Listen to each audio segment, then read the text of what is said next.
Hey, what's up my people, IceRestrict12 here, and today I'm bringing you a video about a couple strategies that are amazing long-term investments for people that are trying to get into competitive Yugioh in 2022. Now, what do I mean by long-term investments? Many decks continue to get support every other set. Some strategies have been alive for a pretty long time, but other strategies sadly receive support for a couple months or for a couple sets, and then they are completely forgotten about. So let me give you an example. The Orchid strategy was such an impressive, such a powerful strategy back in its heyday, but lately it hasn't really received any direct support, and some of the indirect support that it's been released is not good enough to bring him back into the competitive scene. But no, you are about to drop $500, $600, or even $700 on a competitive Yu-Gi-Oh deck, and you want to make sure that that deck that you pick has longevity. You want to make sure it's a strategy that will continue to get support for many years to come, so that you can continue to play this deck even 5 years, maybe even 10 years down the road. So these strategies that I'm going to present to you are guaranteed to have longevity. Now let's go ahead and just address some of the obvious ones, because I just kind of want to get them out of the way. Think of something like Dark Magician, Blue Eyes White Dragon, or Heroes. These archetypes belong to some of the most iconic Yu-Gi-Oh anime characters of all time, so they are guaranteed to get support, until the end of times. But the strategies I want to talk to you about are very competitive and are not, because these are kind of obvious, the Dark Magician is always going to be getting support because that was the boss monster of Yami Yugi. But no, I want to talk about strategies that are both competitive and awesome investments for years to come. Very well guys, let's go ahead and get started. Now the first strategy I want to talk about is Dragon Link. Now the Dragon Link strategy is focused on using mainly dark attribute and light attribute dragon type monsters to go into some link plays in order to summon some very oppressive monsters out of the extra deck. We're talking about monsters like Savage Dragon, Heavenly Spheres, and Appaloosa Both the Goddess. Now why do I think this deck is a long-term investment is because as long as they're releasing dragon type monsters or link monsters that can use dragon type monsters as materials, usually the more generic they are the better, this deck is going to continue to go strong. Now this deck gets hit all the time, and you've seen it past ban lists. They either hit something in the monster or a spell card or something that this deck uses, but this deck is so resilient. It's been able to continue to be part of the competitive scene, ban list after ban list after ban list. It just keeps getting hit, and the deck somehow continues to thrive. Dragon Link players are great at adapting and overcoming all these bans, and the deck's still going strong. So I do think this deck has a lot of longevity. You're still going to be able to play this deck because there will always be dragon support. Dragon is the most popular type in the Yu-Gi-Oh trading card game, and if you invest in a Dragon Link deck, you are guaranteed to get support for many years to come.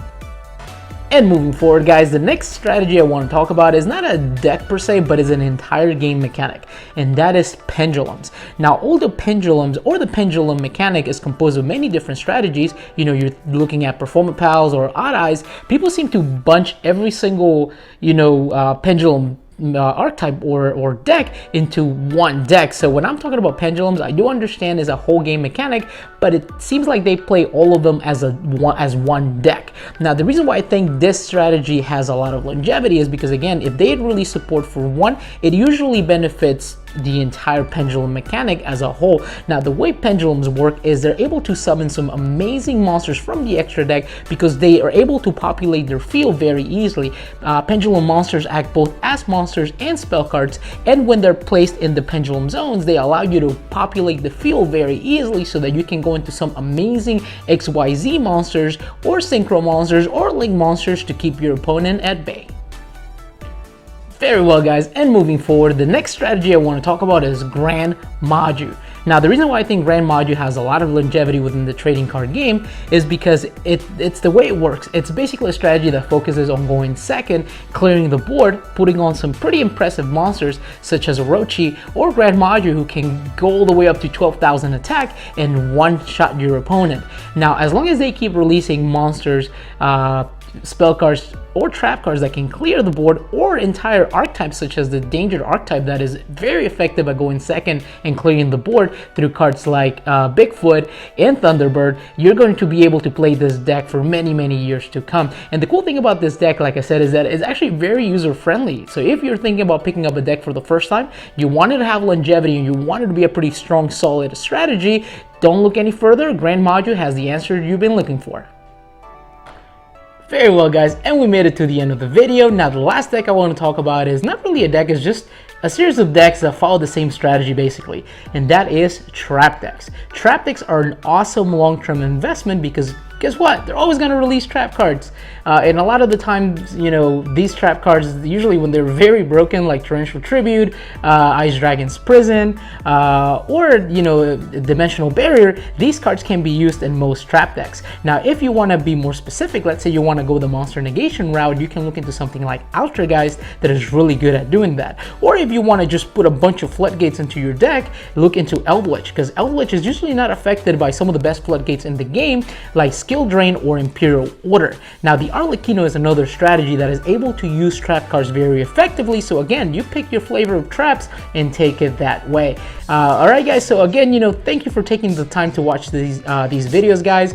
This is the first year of my YouTube channel, guys, and I've gotten a lot of support from the community, guys. You guys are amazing. I really appreciate it. And to the critics, you know, guys, I appreciate you guys as well. Without you, I wouldn't be able to get better, right? So again, guys, all of you guys, go ahead and have an awesome New Year's party. Be safe. I want to see you in 2022, and I will catch you in the next one.